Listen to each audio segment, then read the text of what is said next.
Suaranya paling lantang di antara kota-kota yang lain. Amin. Semoga kalian semuanya sehat selalu ya.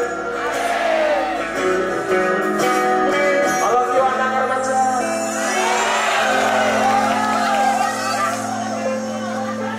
Oke. Saya punya kado khusus untuk kalian semuanya malam. Khususnya untuk yang perempuan-perempuan. Gimana kalau Kak Prim nyanyi di depan kalian semuanya?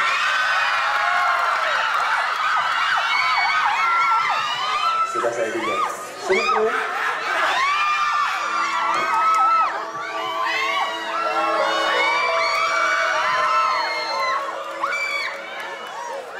Kak Prim katanya mau nyanyi lagu Januari-nya Glenn Fredly mungkin?